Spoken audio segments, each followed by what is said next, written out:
بسم الله الرحمن الرحیم. سلام علیکم و رحمت الله. امیدوارم حالتون خوب باشه. درمان سرفه‌های خشک. ما یک سرفه خلطی داریم، یک سرفه خشک. سرما میخوره، این سرفه میمونه.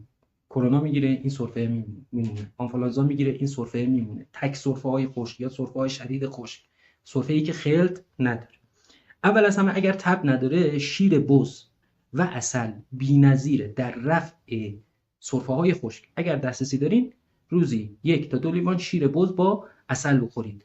این فوق‌العاده است. درمان اصلی اینجا شیر بز و عسل. اما اگر حالا تو شهر زندگی میکنید یا به هر دلیلی دسترسی به شیر بز ندارید، چیکار بکنید؟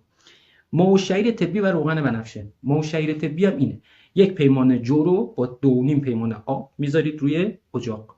بعد 40 دقیقه ملایم باید بپزه تا جو بشکافه. بعد این رو صاف میکنید. آبی که میمونه بهش میگن چی؟ ماه‌الشعیر، آب جو. این رو میگیرید، حالا 1 لیوان 1.5 لیوان که مونده، با 50 سی سی روغن بنفشه خوراکی مخلوطش میکنید. در 3 نوبت در روز این رو میخورید. نکته بعدی مصرف کدو حلوایی، اسفناج و روغن بادام شیرین با خیار با هم. کدو حلوایی و اسفناج و خیار رو با روغن بادام شیرین به اندازه دلخواه اینا رو میذارید رو حرارت. داروه، غذا نیست.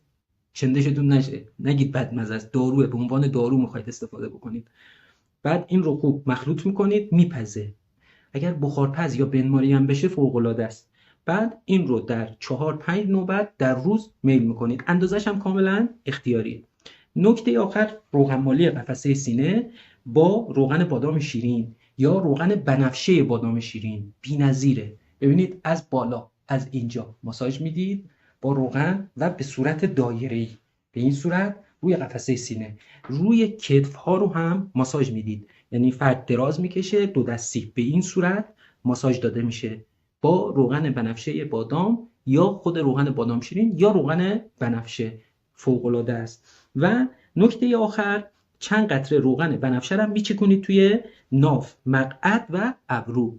ابرو رو چرب میکنید، چند قطره روغن بنفشه میچکونید توی ناف و روی مقعد هم با روغن بنفشه چرب میکنید. این مجموعه به مدت 3 هفته تا 40 روز بستگی به اون شدت سرفه‌های خشک داره، باعث میشه که سرفه‌های خشک درمان بشه. امیدوارم که هیچ وقت بیمار نشین. خدا نگهدار.